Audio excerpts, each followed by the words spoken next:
அந்த காலத்துல எல்லாம் படிக்கிறதுங்கிறது எப்படி தெரியுமா? குருகுல வாசம் செஞ்சு படிக்கணும். ஆசிரியருங்கிறவர் ஆசிரமத்தில் இருப்பார். அங்கே போய் அவருக்கு தொண்டுகள் செய்யணும். துணிகள்லாம் துவைச்சி போடணும். தூங்கும்போது காலை பிடிச்சி விடணும். புழுக்கமாக இருந்தால் விசிறி மட்டை எடுத்து விசிறணும். அப்படியே அப்பப்போ அவர் சொல்லிக் கொடுக்குற பாடத்தையும் கற்றுக்கணும்.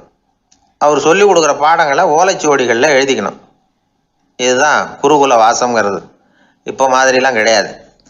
ஆக குருகுல வாசம்ங்கிறது மனசையும் பண்படுத்தும், அறிவையும் பண்படுத்தும். அப்படி ஒரு பயிற்சி அது. அந்த காலத்தில் பஞ்சபாண்டவர்கள் ஒரு குருகுலத்தில் படிக்க போனாங்களாம். ஏற்கனவே அங்கே ஒரு 15 பேர் இருந்திருக்கிறாங்க. இவங்களையும் சேர்த்து மொத்தம் 20 பேர். எல்லாரும் ரொம்ப ஆர்வத்தோடு அங்கே தங்கி படிச்சுக்கிட்டு இருக்கிறாங்க. 2 வருஷம் ஓடி போச்சு. எல்லாரும் ஊருக்கு திரும்ப வேண்டிய நேரம். ஆசிரியர் ஒவ்வொருத்தராக கூப்பிட்டார். இது வரைக்கும் என்ன கற்றுக்கிட்ட அப்படின்னு கேட்டார். அவங்க தாங்கள் எழுதி வச்சுருந்ததை சொன்னாங்க, கற்றுக்கிட்டதை சொன்னாங்க. அங்கே படிக்க வந்தவங்க எல்லாருமே புத்திசாலிகள். அது மட்டும் இல்லை, பல பேர் அரச குடும்பத்தை சேர்ந்தவங்க, இளவரசர்களாக வேற இருக்கிறவங்க. அதனால் அவங்கக்கிட்ட அபாரமான கல்வி அறிவை எதிர்பார்த்தார். ஒருத்தன் வந்தான், தான் எழுதி வச்சிருந்த சரித்திர பாடம் பூராவையும் படித்து காட்டினான். இன்னொருத்தன் வந்தான், தான் எழுதி வச்சிருந்த பூகோள பாடம் பூராவையும் படித்து காட்டினான். இப்படி ஒவ்வொருத்தராக வந்து அவங்க படித்தது என்னங்கிறத படித்து காட்டிவிட்டு போனாங்க. கடைசியாக தர்மர் வந்தார். பேசாமல் நிற்கிறார். தன் கையில் இருந்த ஓலைச்சுவடி கேட்டால் அவர் பிரிக்கவே இல்லை. ஆசிரியர் இவர்கிட்ட தான் அதிகமாக எதிர்பார்த்தார். ஆனால் இவரும் பேசாமல் நின்றுட்டு இருக்கிறார். நீ என்ன கற்றுக்கிட்ட சொல்லு, ஓலைச்சுவடியை பிரித்து படினார் அந்த முனிவர். தர்மர் அசையவே இல்லை. மெதுவாக சொன்னார், ஐயா, நான் கற்றுக்கிட்டது ஒன்று தான். அதுதான் வாழ்க்கையில் எனக்கு ரொம்ப முக்கியமான பாடமாக அமையும் அப்படின்னார். என்னது, என்கிட்ட 2 வருஷ காலமாக படிச்சு விட்டு கடைசியில் கற்றுக்கிட்டது ஒன்று தானா அப்படின்னார் முனிவர். அவருக்கு ஒன்றும் புரியல. மற்ற மாணவர்களை விட இவர் பண்புகளில் உயர்ந்தவர், அறிவில் சிறந்தவர், வயசில் முதிர்ந்தவர். இவரே இப்படி சொன்னால் மற்றவங்க நிலைமை என்னத்துக்கு ஆறுது? அவங்க ரொம்பவும் கெட்டு போயிடுவாங்களே அப்படின்னு அவர் யோசனை பண்ணார். தர்மா, நல்லா யோசனை பண்ணி பதில் சொல்லு. 2 வருஷமாக நீ வந்து கற்றுக்கிட்டது என்ன அப்படின்னு தானே நான் கேட்குறேன். அதை கொஞ்சம் யோசனை பண்ணி சொல்லுன்னார் முனிவர் கொஞ்சம் கோபமாக. தர்மர் முகத்தில் எந்த மாறுதலுமே இல்லை. இல்லையா, 2 வருஷமாக நான் கற்றுக்கிட்ட முக்கியமான பாடம் ஒன்று தான்னார். இப்போ அந்த முனிவருக்கு கோபம் அதிகமாக வந்துடுது. ஏன்பா, உனக்கு வெக்கமா இல்லையா? உன்னை விட வயசில் குறைஞ்சவங்க எவ்வளவு பாடம் கற்றுக்கிட்டு இருக்கிறாங்க, எவ்வளவு விரிவாக அவங்க படித்து காட்டினாங்க. நீயும் கூட நிறைய குறித்து வச்சிருக்கிற போல இருக்கு, அதை ஏன் பிரித்து படிக்கக்கூடாது அப்படின்னார். ஐயா, நான் சொல்கிறது உங்களுக்கு ஏமாற்றமாக இருந்தால் என்னை மன்னிக்கணும். நான் ரொம்ப முக்கியமாக கற்றுக்கிட்டு இருக்கிறது ஒன்று தான், மற்ற எதையும் சொல்கிறதுக்கு விரும்பலைன்னார். மாணவர்கள்லாம் சிரிச்சுட்டாங்க. முனிவருக்கு கோபம் அளவுக்கு மீறி வந்துட்டு ஓங்கி அரைஞ்சு விட்டார் தர்மரை அவர் கன்னத்தில். தர்மர் கண்ணை செவந்து போட்டுது, கண்கள் கலங்கி போச்சு. ஆனாலும் அவர் அமைதியை இழக்கலை, தலை குனிஞ்சு நிற்கிறார். இவருடைய புடிவாதம் முனிவருக்கு இன்னும் ஆத்திரத்தை உண்டாக்கி விட்டது. இன்னொரு கன்னத்திலே அரைஞ்சார். எல்லாரும் பயந்து போய் அமைதியாக நின்றுட்டு இருக்கிறாங்க. முனிவர் கத்துறார், அப்படி நீ கற்றுக்கிட்ட அந்த முக்கியமான பாடம் தான் என்ன, அதையாவது சொல்லு அப்படின்னார். ஐயா, அதை மட்டும் ஒரு ஓலைச்சுவடியில் தனியாக குறித்து வச்சிருக்கிறேன், இந்தாங்க, இதை நீங்களே படித்து பாருங்கன்னார். தர்மர் ஓலைச்சுவடியை நீட்டினார். முனிவர் அதை வாங்கி பிரித்தார், சத்தம் போட்டு படித்தார். என்ன எழுதியிருக்காருன்னா, எப்படிப்பட்ட சோதனை ஏற்பட்டாலும் நிதானம் இழந்து கோபத்துக்கு ஆளாகக்கூடாது அப்படின்னு. இதுதான் அந்த ஓலைச்சுவடியில் அவர் எழுதி வச்சிருந்தது. அந்த ஒரு கணத்திலேயே முனிவரும் எல்லா மாணவர்களும் தர்மரை புரிஞ்சுக்கிட்டாங்களாம். அவர் கற்றுக்கிட்டது ஏட்டு சுரக்காய் இல்லை, வாழ்க்கையில் பயன்படக்கூடிய முக்கியமான அனுபவ பாடம். முனிவர் கண்களில் கண்ணீர். தர்மரை அன்போடு கட்டி தழுவிக்கிட்டார். அப்புறம் சொன்னார், தர்மா, என்னை மன்னிச்சுரு, நீ மாணவன் இல்லை, ஆசிரியன். நான் இது வரைக்கும் தெரிஞ்சிக்காத அனுபவ பாடத்தை நீ இப்போ எனக்கு கற்றுக் கொடுத்துட்ட அப்படின்னு சொன்னாராம். அதனால் நிதானம் தவறக்கூடாதுங்கிறது ரொம்ப முக்கியமான ஒரு செய்தி. ஒரு ஆசிரியர் மாணவனை ஒரு கன்னத்தில் ஓங்கி அரைஞ்சுட்டார். இவன் நிதானம் தவறல, அமைதியாக நின்றுக்கிட்டு இருந்தான். அவர் ஒரு தடவை அரைஞ்சதும் எப்படி உன்னால் நிதானம் தவறாமல் இருக்க முடிஞ்சுது அப்படின்னு கேட்டாங்க நண்பர்கள். அவன் சொன்னான், நான் நிதானம் தவறி இருந்தா எங்கள் வாத்தியார் இன்னொரு கன்னத்துலேயும் அரைஞ்சிருப்பார், அது அதை விட பலமாக இருக்கும், அதனால தான் நான் அப்படி இருந்தேன் அப்படின்னு நானான். ஆக நாம் தெரிந்து கொள்ள வேண்டியது, வாழ்க்கையில் நிதானம் தவறாமல் இருக்க வேண்டும். அதுதான் வெற்றியின் ரகசியம். ஒரு ஊரில் ஒரு மன்னர் இருந்தார். அவர் பக்கத்து தேசத்து மேலே படையெடுக்கணும்னு நினச்சிக்கிட்டு இருந்தார். அதையும் தன்னுடைய நாட்டோட சேர்த்துக்கணுங்கிற ஆசை. எப்போ படையெடுக்கலாம்னு யோசிச்சுக்கிட்டு இருந்தார். இப்படி யோசிச்சுக்கிட்டு இருந்த சமயத்தில் ஒரு பெரியவர் அவரை தேடிட்டு வந்தார். அவர் அடிக்கடி வருவார், அவர்கிட்ட பேசிக்கிட்டு இருப்பார். இப்போவும் அப்படி தான் வந்தார். என்ன மன்னா யோசனைன்னாரு. இவர் தன்னுடைய யோசனையை சொன்னார். இந்த சமயத்தில் மன்னருக்கு தாகம் எடுத்தது, தண்ணி குடிக்கணும் போல இருந்தது. உடனே அங்கே இருந்த ஒரு அரண்மனை பணியாளரை கூப்பிட்டார். போய் கொஞ்சம் தண்ணி கொண்டு வாப்பா அப்படின்னார். அந்த பணியாளர் போனார், ஒரு கோலையில் தண்ணி கொண்டு வந்தார். ராஜா கிட்ட நீட்டினார். ராஜா அதை வாங்கி குடிக்கிறதுக்காக வாயிட்ட கொண்டுட்டு போனார். அந்த நேரம் பார்த்து மன்னா கொஞ்சம் பொறுங்கன்னார் இந்த பெரியவர். ஆவலோடு குடிக்க போன மன்னர் அப்படியே நிறுத்திக்கிட்டு பெரியவரை பார்த்தார். இப்போ அந்த பெரியவர் சொன்னார், மன்னா, இப்போ உங்களை விட வலிமை உள்ள ஒரு சக்தி உங்களுக்கு தண்ணி கொடுக்க மறுத்துடுதுன்னு வைங்க, உங்களை குடிக்க விடாமல் தடுத்துடுது அப்படின்னா, இப்போ இந்த ஒரு கோவலை தண்ணீரை என்ன விலை கொடுத்து வாங்குவீங்க அப்படின்னு கேட்டார். இப்போ எனக்கு இருக்கிற தாகத்துக்கு என்னுடைய அரசாங்கத்தில் பாதியையாவது கொடுத்து இந்த தண்ணியை வாங்கிறதுக்கு தயங்க மாட்டேன்னார் அவர். சரி, இப்போ அந்த தண்ணியை குடிங்கன்னார் பெரியவர். மன்னர் ஆவலோடு அந்த தண்ணியை குடித்து முடித்தார். அதுக்கப்புறம் கொஞ்ச நேரம் தன்னுடைய படையெடுப்பை பற்றி சொல்லிக்கிட்டு இருந்தார். கொஞ்ச நேரம் கழித்து மறுபடியும் இந்த பெரியவர் கேட்டார், மன்னா, இப்போ நீங்கள் ஒரு கோவலை தண்ணீரை குடித்து முடிச்சுட்டீங்க. இப்போ அந்த தண்ணீர் உங்கள் உடம்பை விட்டு வெளியில் வரக்கூடிய பாதை அடப்பட்டு போச்சு அப்படின்னு வச்சுக்கோங்க, அதை வெளியேற்றுவதற்காக நீங்கள் எவ்வளவு செலவழிப்பீங்க அப்படின்னு கேட்டார். மன்னர் யோசனை பண்ணார். அப்படி ஒரு நிலைமை ஏற்பட்டு போச்சுன்னா என்னுடைய அரசாங்கம் பூராவையும் அதுக்கு ஈடாக தர்றதுக்கு கூட தயங்க மாட்டேன்னார். இப்போ அந்த பெரியவர் சொன்னார், எந்த அரசாங்கத்தின் மதிப்பு ஒரு கோவலை தண்ணீர் அளவுக்கு கூட இல்லையோ அந்த அரசாங்கத்தை அடையணுங்கிற பேராசையில் மனிதர்கள் தங்களுடைய சகோதரர்கள் கூடவே சண்டை போட்டுக்கிறாங்களே, அதில் ஏதாவது அர்த்தம் இருக்குதா அப்படின்னாராம். மன்னருக்கு இப்போ தான் அர்த்தம் புரிஞ்சுதான். மனசில் தெளிவு உண்டாச்சு. தன் மனசுக்குள்ளே உண்டான வெறியை விரட்டி அடிச்சு விட்டார்.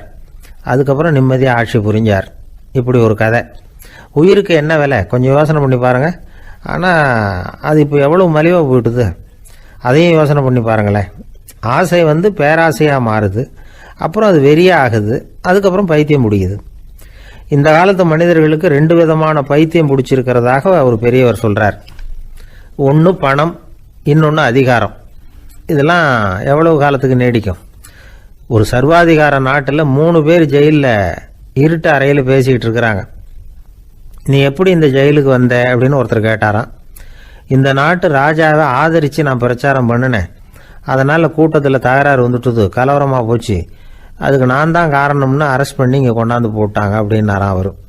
சரி, நீ எப்படி இங்கே வந்த அப்படின்னு இன்னொருத்தரை பார்த்து கேட்டிருக்கார். நான் இந்த நாட்டு ராஜாவை எதிர்த்து பிரச்சாரம் பண்ணேன், அதனால் கலவரம், அரெஸ்ட் பண்ணி கொண்டாந்து போட்டாங்கன்றார். சரிப்பா, நீ எப்படி அங்கே வந்த அப்படின்னு 3வது ஆளை பார்த்து இவங்க கேட்டாங்களாம். இதுக்கு அந்த ஆள் மெதுவாக வெளிச்சத்துக்கு நான் தான் இந்த நாட்டு ராஜா அப்படின்னாராம். நாட்டில் நல்லவங்க ஒருத்தர் 2 பேர் இருக்கிறதுனால தாங்க மழையே பெய்யுது அப்படின்னு சொல்கிறது உண்டு. நல்லார் ஒருவர் உளரேல் அவர் பொருட்டு எல்லாருக்கும் பெய்யும் மழை. சில சமயம் ரொம்ப பேர் திடீர்னு நல்லவங்களாகிடுவாங்க போல இருக்குது. அதனால தான் விடாமல் பேய் மழையாக கொட்டி தீர்த்துடுது.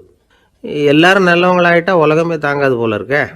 அப்பப்போ ஒருத்தர் 2 பேர் நல்லவங்களாகணும், அப்போ தான் சீராக மழை பெய்யும். மாதத்துக்கு 3 பேர் நல்லவங்களானா மாதம் மும்மாரி பொழியும். இதெல்லாம் வேடிக்கை பேச்சு. இப்போ இதெல்லாம் ஒரு பக்கம் இருக்கட்டும், இப்போ விஷயத்துக்கு வருவோம். ஒரு கும்பலில் நல்லவன் யார் அப்படிங்கிறத எப்படி கண்டுபிடிக்கிறது? இதுக்கு ஒரு வேடிக்கை கதை உண்டு. என்னுடைய நண்பர் ஒருத்தருக்கு அவங்க பாட்டியம்மா சொன்ன கதையும் அது. அது என்ன கதைன்னா, ஒரு ஊரில் ஒரு சமயம் பலமான மழை பெய்ய ஆரம்பிச்சுட்டு தான். இடி மின்னல் ரொம்ப கடுமையாக இருந்திருக்குது. ஆரம்பித்த மழை வர வர கடுமையாக ஆகிட்டு இருக்குதே தவிர நிற்கிற பாடாக தெரியல. ஊர் ஜனங்கள்லாம் பார்த்தாங்க. இதுக்கு மேலேயும் வீட்டு உள்ளே இருந்தால் ஆபத்துங்கிறத புரிஞ்சுக்கிட்டாங்க. ஏன்னா வீடெல்லாம் இடிஞ்சி விழுந்துருமோங்கிற பயம். உடனே எல்லாரும் புறப்பட்டு ஊருக்கு பொதுவாக இருந்த ஒரு மண்டபத்தில் போய் தங்கிக்கிட்டாங்க. மின்னல் கடுமையாக இருந்தது. இடி எந்த நேரத்துலையும் விழலாம்ங்கிற நிலைமை. எப்போ விழலாம்னு பார்த்துக்கிட்டு இருக்குது. அந்த மண்டபத்தில் இருந்த ஜனங்கள் மனசுக்குள்ளே ஒரு பயம். நம்ம கூட்டத்தில் யாராவது ஒரு கெட்டவன் பாவம் பண்ணவன் இருந்தால் கூட இடி இந்த மண்டபத்தில் விழுந்துரும், அது எல்லாருக்கும் ஆபத்து அப்படின்னு நினச்சாங்க. சரி, இதுக்கு என்ன பண்ணலாம் அப்படின்னு யோசனை பண்ணாங்க. அந்த கூட்டத்தில் ஒரு பெரியவர் இருந்தார். அவர் ஒரு யோசனை சொன்னார். இதை பாருங்கள், அதுக்கு ஒரு வழி இருக்குது. அதோ எதிர்த்தாப்பில் கொஞ்சம் தூரத்தில் ஒரு உயரமாக மரம் ஒன்று இருக்குது பாருங்கள். பொதுவாக இடி சுலபமாக விழறது அது மாதிரி உயரமான மரத்தில் தான். நம்ம கூட்டத்தில் இருக்கிறவங்க எல்லாரும் ஒவ்வொருத்தராக போய் அந்த மரத்தை தொட்டுவிட்டு திரும்பி வந்துடணும். நம்மள பாவம் பண்ணவன் யாரோ அவன் அந்த மரத்தை தொடுற சமயத்தில் இடி விழுந்துடும், அவன் மட்டும் போயிடுவான், மண்டபத்தில் இருக்கிற நாமெல்லாம் பொழைச்சிக்கலாம் அப்படின்னு ஐடியா கொடுத்தார் அந்த பெரியவர். இது நல்ல யோசனையாக பட்டது. எல்லாரும் ஒத்துக்கிட்டாங்க. ஒவ்வொருத்தராக போய் அந்த மரத்தை தொட்டுவிட்டு திரும்பி வந்தாங்க. இடி எதுவும் விழலை. இன்னமும் பாவம் பண்ண ஆசாமி அதை போய் தொடலை போல இருக்கு அப்படின்னு நினச்சிக்கிட்டாங்க. ஒவ்வொருத்தராக போகிறாங்க, எல்லாரும் போய் தொட்டுவிட்டு வந்தாச்சு. இன்னும் ஒரே ஒரு ஆசாமி தான் பாக்கி. கடைசியாக இருந்த அந்த ஆள் பயந்துட்டான். இது வரைக்கும் இடி விழலைன்னா இப்போ என்ன அர்த்தம்? இப்போ நாம தான் பாக்கி, நாம தான் தப்பு பண்ண ஆள் போல இருக்கு அப்படின்னு நினச்சிட்டான். அதனால் துணிச்சலாக போய் தொடுறதுக்கு பயந்தான், தயங்கிக்கிட்டே இருந்தான். இருந்தாலும் மற்றவங்கள்லாம் சும்மா இருப்பாங்களா? கட்டாயப்படுத்தி கழுத்தை பிடிச்சி தள்ளாத குறையா அவனை தள்ளி விட்டாங்க, போய் தொட்டுட்டு வாடான்னு. அவன் நடுங்கிக்கிட்டே போய் அந்த மரத்தை தொட்டான். அதே வினாடி ஒரு பயங்கரமான மின்னல் இடி விழுந்துட்டுது. எங்கே விழுந்தது தெரியுமா? அந்த ஆள் மேலே இல்லை, மண்டபத்தில் விழுந்தது. மண்டபத்தில் இருந்தவங்க பூரா காலி. அந்த ஒரு ஆள் மட்டும் பொழைச்சிக்கிட்டான். இந்த ஒரு ஆளை காப்பாற்றுறதுக்காக தான் இடி வந்து மண்டபத்தில் விழாமல் இருந்திருக்குது. இதுதான் கதை. அதனால் நல்லவங்க எப்படியும் தப்பிச்சுக்குவாங்க அப்படிங்கிறது ஒரு நீதி. ஒருத்தன் அப்படி தான் தெருவில் நடந்து போய்கிட்டு இருந்தான், ரொம்ப நல்லவன். எதிரில் ஒருத்தன் சைக்கிளில் வந்துக்கிட்டு இருந்தான். அதில் மோதி இவன் கீழே விழுந்துட்டான். சைக்கிள்காரன் உடனே இறங்கி இவனை தூக்கி விட்டான். இவன் எழுந்திரிச்சு அவனை முறைச்சி பார்த்தான். அப்படி பார்க்காதீங்க சார், நீங்கள் ரொம்ப புண்ணியம் பண்ணியிருக்கீங்க, அதுதான் இப்போ வந்து சைக்கிளில் மோதிக்கிட்டீங்க அப்படின்றான். என்ன அப்படி சொல்கிறேன் நான்? இவன் 10 நிமிஷத்துக்கு முன்னாடி நான் லாரி ஓட்டிகிட்டு வந்தேன், அப்போ நீங்கள் எதிரில் வந்திருந்தீங்கன்னா என்ன ஆயிருக்கும் அப்படின்னானா அவன். ஒரு ஊரில் ஒரு ஆள் இருந்தான். கற்பனையிலேயே காலத்தை கடத்திக்கிட்டு இருந்தான். ஒரு நாள் ஒரு மரத்தடியில் உட்காந்துருந்தான். அவனுக்கு பசிக்கிற மாதிரி தெரிஞ்சுது. உடனே கற்பனையிலேயே சாப்பிட ஆரம்பிச்சிட்டான். அதாவது எதிரில் இலை போட்டு சாப்பாடு போடப்பட்டிருக்கிறதாகவும் அதை இவன் சாப்பிட்றதாகவும் நினச்சிக்கிட்டு கையை மட்டும் வாய்க்கும் தரைக்குமா அப்படியும் இப்படியும் கொண்டுகிட்டு போய் பாவனை பண்ணிகிட்டே இருக்கிறான். தூரத்தில் இருந்து பார்க்குறவங்களுக்கு இவன் ஏதோ பலமான விருந்து சாப்பிட்டுக்கிட்டு இருக்கிறான் அப்படின்னு தான் தோணும். அது மாதிரியே பண்ணிகிட்டு இருந்தான். அந்த வழியாக ஒரு சன்னியாசி வந்துக்கிட்டு இருந்தார். இவனை பார்த்தார். என்ன இவன் இப்படி பண்ணிகிட்டு இருக்கிறானே அப்படின்னு நினச்சாரு. கொஞ்ச நேரம் அவனையே உத்து பார்த்துக்கிட்டு இருந்தார்.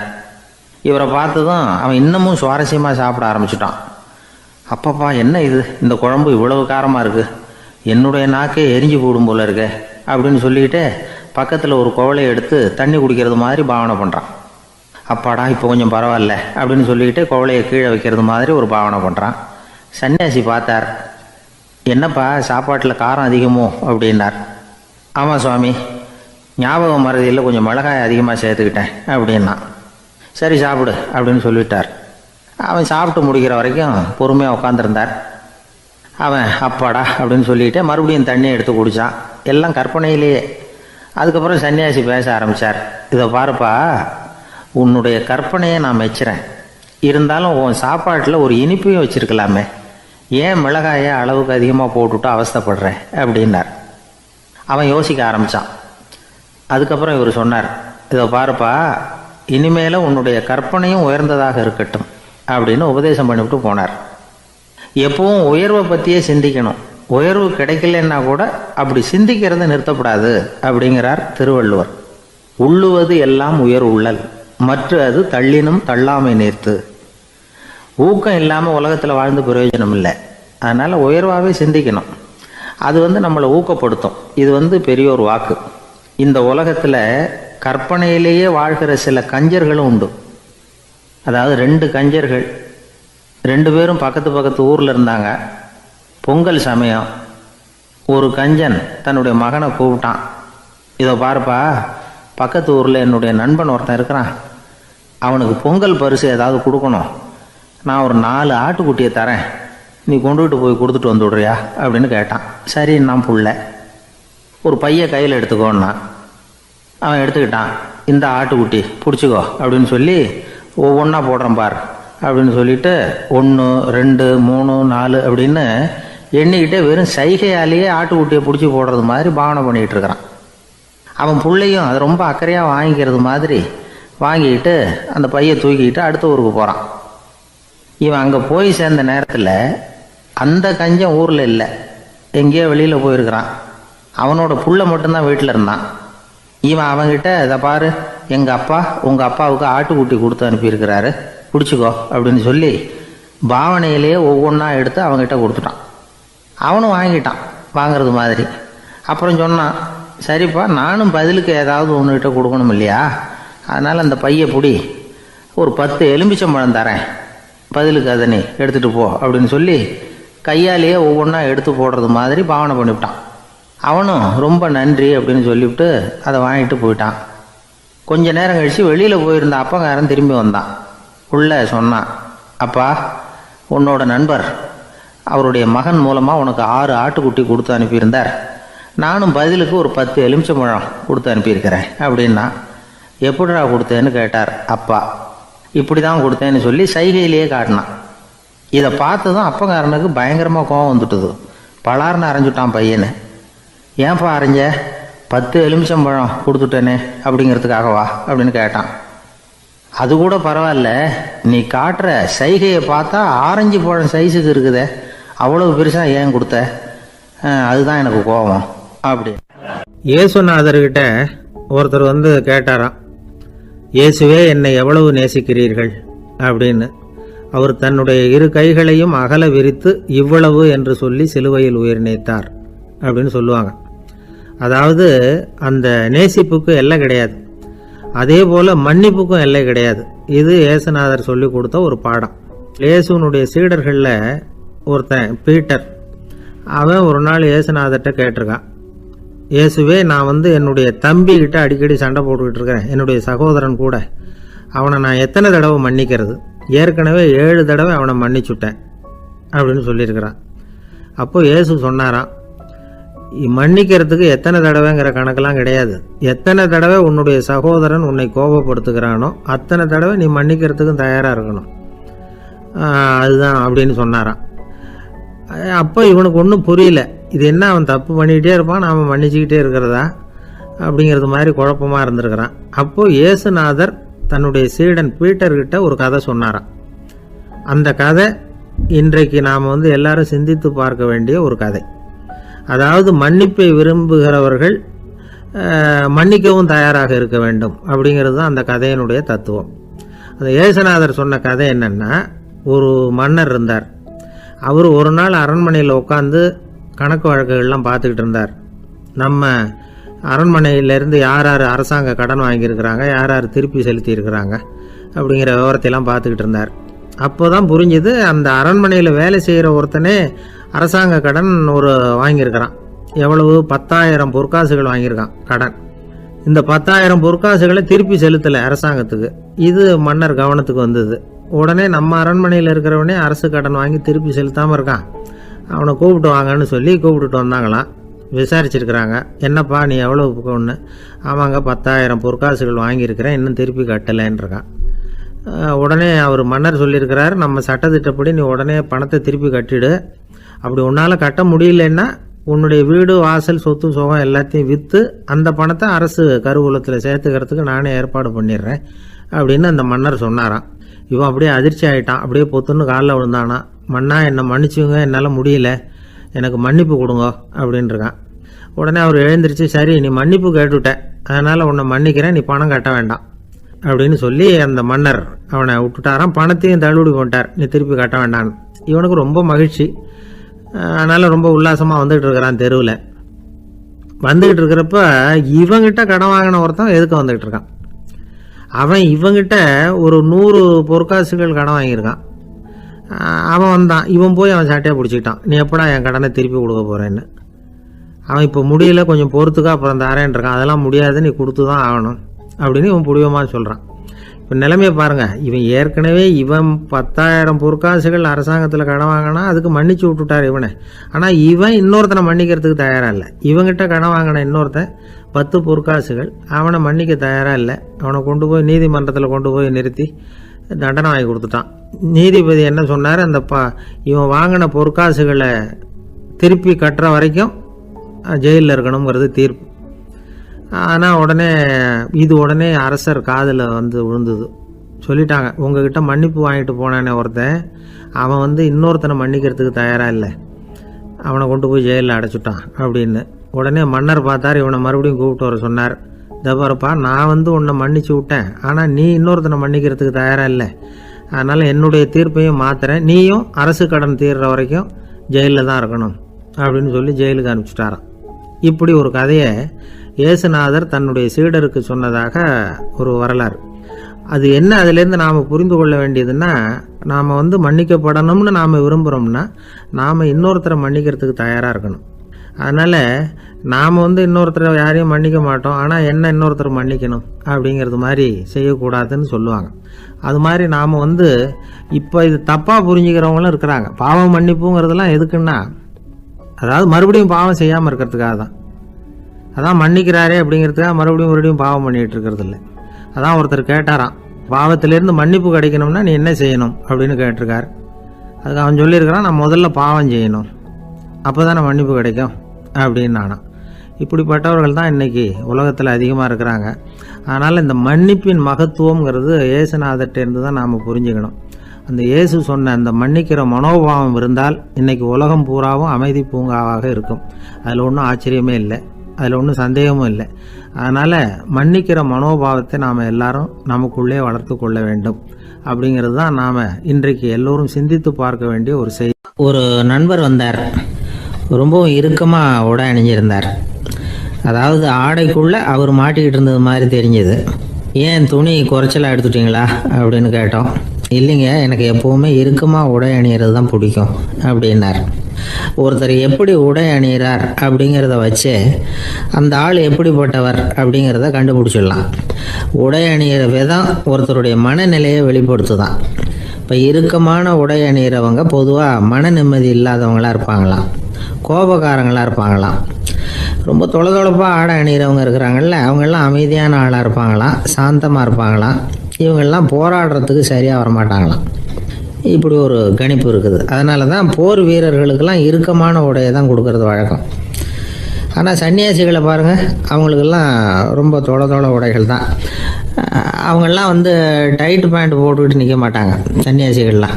அதே மாதிரி சன்னியாசிகள்லாம் காவி உடையை தேர்ந்தெடுக்கிறதுக்கும் காரணம் உண்டு. பல ஆண்டுகள் சோதனை செஞ்சு பார்த்துட்டு தான் சன்னியாசத்துக்கு காவி தான் சரி அப்படின்னு முடிவு பண்ணியிருக்கிறாங்க. இப்போ பௌதிக விஞ்ஞானப்படியும் அதுதான் சரி. அதாவது சூரிய ஒளியில் 7 வண்ணங்கள் உண்டு. ஒரு பொருள் மேலே அது விழும்பொழுது அந்த பொருள் நமக்கு சிவப்பாக தெரிஞ்சதுன்னா அந்த பொருள் சிவப்பை தவிர மற்ற எல்லா நிற கதிர்களையும் உள்வாங்கிக்கிட்டு சிவப்பு நிறத்தை மட்டும் வெளியில் விடுது, அதாவது விலக்கி விடுது. அதனால தான் அந்த பொருள் சிவப்பாக தெரியுது. உடல் ஆரோக்கியத்துக்கு ஓரளவு சிவப்பு தேவைப்படுது. அதனால தான் காவி உடை அணிஞ்சால் சூரிய ஒளி ஓரளவு சிவப்பை விலக்கிவிடும். அதாவது சிவப்பின் பலனும் கிடைக்கும், இந்த சிவப்பின் கெடுதலும் இல்லை அப்படின்னு யோசனை பண்ணாங்க. காவி உதய வேளையின் நிறம். கீழ் வானத்தில் கதிர் உதிக்கிற வேளையில் முதல் ஒளி தோன்றுகிற நேரத்தில் காவி நிறம் தான் கசியும். தியானம் செய்கிறப்போ முதல்ல காணக்கூடிய ஒளி காவி நிறம்தான். தியானத்தின் உச்ச நிலையின் நிறம் நீலம். தியானம் காவி நிறத்தில் ஆரம்பமாகி நீல நிறத்தில் நிறைவடைகிறது அப்படிங்கிறார் ஓஷோ. நீலம் தியான சிகரம், காவி தியான ஆரம்ப குறியீடு, ஒரு சன்னியாசியின் ஆரம்ப தரிசனம் அப்படிங்கிறார் அவர்.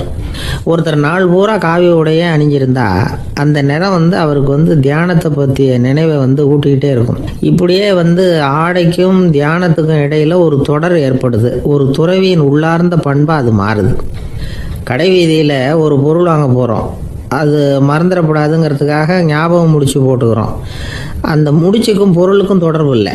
ஆனால் கடை வீதிக்கு போன உடனே அந்த முடிச்சு அந்த பொருளை ஞாபகப்படுத்துது. அதாவது அந்த முடிச்சு ஒரு தொடர்பு அம்சமாக அமையுது. அது மாதிரி தான் காவி உடையும். ஒரு துறவி நடக்கும் பொழுது, சாப்பிடும் பொழுது, குளிக்கும் பொழுது அவருடைய காவி உடை அவருக்கு ஞாபகப்படுத்திக்கிட்டே இருக்கும். அது ஒரு நிலைப்படுத்தப்பட்ட நினைவாக ஞாபக முடிச்சாக மாறிடுது. காவி ஆடை இல்லைன்னா ஒருத்தரால் துறவியாக முடியாதுன்னு அர்த்தம் இல்லை. அதே நேரத்தில் காவி ஆடையால் ஒன்றும் பிரயோஜனம் இல்லை, அதில் ஒன்றும் அர்த்தம் இல்லை அப்படின்னு சொல்லிட முடியாது. இதுதான் உண்மை. இவ்வளவு தூரம் காவி ஆடையை பற்றி சொல்கிறதுனால எல்லாரும் சன்னியாசியாக போடுங்கோ அப்படின்னு நாம் சொல்கிறதாக யாரும் நினச்சிடக்கூடாது. மனசுக்கும் நிறத்துக்கும் உள்ள சம்பந்தத்தை தெரிஞ்சுக்கிறதுக்காக தான் இவ்வளவும். நமக்கு தெரிஞ்ச நண்பர் ஒருத்தர் இருக்கிறார், ஆஃபீஸில் வேலை பார்க்குறவர். ஒவ்வொரு மாதமும் 20ஆம் தேதிக்கு பிறகு அவரை போய் பார்த்தீங்கன்னா காவி உடை அணிஞ்சிக்கிட்டு, கண்ணை மூடிக்கிட்டு, கை ரெண்டையும் விரித்து வச்சுக்கிட்டு தியானத்திலேயே உட்காந்துருப்பார். ஏன் இப்படி பண்ணுறீங்கன்னு கேட்டேன். அதாவது 20ஆம் தேதிக்கு பிறகு என் கையில் ஒரு பைசா கூட கிடையாது, ஒரு சன்னியாசி லெவலில் இருக்கிறேன், என்கிட்ட எதுவும் செலவுக்கு கேட்காத அப்படின்னு என் மனைவிக்கு நாசூக்காக உணர்த்துறதுக்காக அப்படி உட்காந்துருப்பேன் அப்படின்னு விளக்கம் கொடுக்குறார் அவர். ஒரு நீதிமன்றம், அங்கே ஒரு கொலை வழக்கு சம்பந்தமாக விசாரணை நடந்துக்கிட்டு இருக்குது. அந்த வழக்கறிஞர் ரொம்ப தீவிரமாக வாதாடிக்கிட்டு இருக்கிறார். தன்னுடைய கட்சிக்காரர் நிரபராதிங்கிறது அவருக்கு நல்லா தெரியும். அதனால தான் அவர் சார்பாக வாதாடுறதுக்கே ஒத்துக்கிட்டார். அப்படி அவர் மும்முரமாக வாதாடிக்கிட்டு இருக்கிற சமயத்தில் அவசரமாக தந்தி ஒன்று வந்து சேர்ந்தது. அதை வாங்கி படித்து பார்த்தார். அதுக்கப்புறம் அதை மடித்து தன்னுடைய கோட்டு பையில் வச்சுக்கிட்டு தொடர்ந்து வாதாட ஆரம்பிச்சிட்டார். பேசி முடித்தார். அதுக்கப்புறம் அங்கே கோர்ட்டில் இருந்த சக வக்கீல்கள் அவர்கிட்ட வந்தாங்க. தந்தி ஒன்று வந்ததே, என்ன விஷயம் அப்படின்னு விசாரிச்சாங்களாம். அப்போ அவர் சொல்லியிருக்கிறார், ஊரில் சிகிச்சைக்காக போயிருந்த என்னுடைய மனைவி இறந்து போனதாக தந்தி வந்திருக்குது அப்படின்னாராம். மற்ற வக்கீல்களுக்கு அதிர்ச்சி. என்னங்க இது, மனைவி இறந்ததை விட கேஸு முக்கியமாக உங்களுக்கு அப்படின்னு கேட்டிருக்கிறாங்க. இறந்து போன என் மனைவி மறுபடியும் திரும்பி வர போகிறதில்ல, ஆனால் என்னுடைய கட்சிக்காரர் ஒரு கொலை வழக்கில் மாட்டிக்கிட்டார், அவரும் நிரபராதி, அவர் உசுரை நான் காப்பாற்ற வேணாமா, இதுதான் என்னுடைய கடமை அப்படின்னாராம். இப்படி இவர் சொன்னதும் எல்லாரும் அப்படியே திகைச்சு போய் நின்றுட்டாங்களாம். சரி, கடமைக்கு முக்கியத்துவம் கொடுத்த அந்த வழக்கறிஞர் யார் தெரியுமா? அவர் தான் இரும்பு மனிதர் சர்தார் வல்லபாய் பட்டேல். குஜராத் மாநிலத்தில் 1875 அக்டோபர் 31 அன்றைக்கு ஜாவேரி பாய் அப்படிங்கிறவருக்கு 4வது பிள்ளையாக அவர் பிறந்தாராம். இந்த ஜாவேரி பாய் யார் தெரியுமா? ஜான்சி ராணி லட்சுமி பாய் போர் படையில் ஒரு வீரராக பணிபுரிஞ்சவர். இளம் வயசில் வல்லபாய் பட்டேல் ரொம்ப சிரமப்பட்டு படிச்சிருக்கார். விடாமுயற்சி வெற்றியை கொடுத்தது. கல்லூரியிலையும் காலடி வச்சார். அதுக்கப்புறம் வக்கீல் பட்டத்தையும் வாங்கினார். பிரிட்டிஷ் ஆட்சி நடந்துக்கிட்டு இருந்த சமயம் குஜராத்தை சேர்ந்த பர்டோலி தாலுக்காவில் விவசாயிகள் மேலே அரசாங்கம் திடீர்னு நில வரியை வசதி விட்டு தான். ஏழை விவசாயிகள் ரொம்ப கஷ்டப்பட்டுருக்காங்க. அரசாங்கம் வரி செலுத்தாத விவசாயிகளின் நிலங்களையெல்லாம் ஜப்தி செஞ்சுதான். அரசாங்கத்தை எதிர்க்கிறவங்களையெல்லாம் கைது பண்ணி சிறையில் அடைச்சுட்டாங்களாம். சில பேர் வீடு வாசல் ஆடு மாட்டையெல்லாம் விற்று கூட வரி கட்ட வேண்டிய நிலைமைக்கு ஆளாயிட்டாங்க. வழக்கறிஞர் வல்லபாய் பட்டேல் நில வரியை உடனே ரத்து பண்ணணும் அப்படின்னு பம்பாய் கவர்னருக்கு ஒரு கடிதம் எழுதினார். எந்த பலனும் இல்லை. உடனே எல்லா விவசாயிகளையும் அணி திரட்டினார். அதுக்கு தானே தலைமை தாங்கினார். சத்தியாகிரகம் நடத்தினார். அந்த பகுதியில் எந்த வேலையும் நடக்கலை. வேறு வழி இல்லை. ஆட்சியாளர்கள் உடனே வரியை ரத்து பண்ணாங்க. சிறையில் இருந்தவங்களெல்லாம் வெளில விட்டாங்க. 1928 ஆகஸ்ட் 6 சர்க்காருக்கும் விவசாயிகளுக்கும் இடையில் ஒரு உடன்பாடு ஏற்பட்டது. அதுக்கப்புறம் தான் நிலைமை சரியாக போச்சான். வல்லபாய் பட்டேலின் பொது சேவையை பாராட்டின பொதுமக்கள் அவருக்கு சர்தார் அப்படிங்கிற பட்டத்தை கொடுத்தாங்களாம். சர்தார்னா தலைவர் அல்லது தளபதின்னு அர்த்தம். இரும்பு மனிதர்னு இவருக்கு பேர். இருந்தாலும் நகைச்சுவை உணர்வும் இவருக்கு நிறைய உண்டு. ஒரு தடவை ஒரு பத்திரிகை நிருபர் வந்திருக்கார். சர்தார் பட்டேல்கிட்ட அவருக்கு பிடிச்ச பண்பாடு கலாச்சாரம் எது அப்படின்னு கேட்கணும்னு ஆசை. அதனால் அவரை பார்த்து கேட்டாராம், ஏங்க உங்களுக்கு பிடிச்ச கல்ச்சர் எது அப்படின்னு கேட்டிருக்கார். இதுக்கு சர்தார் பட்டேல் சொன்ன பதில் என்ன தெரியுமா? எனக்கு பிடிச்ச கல்ச்சர் அக்ரிகல்ச்சர் அப்படின்னாராம்.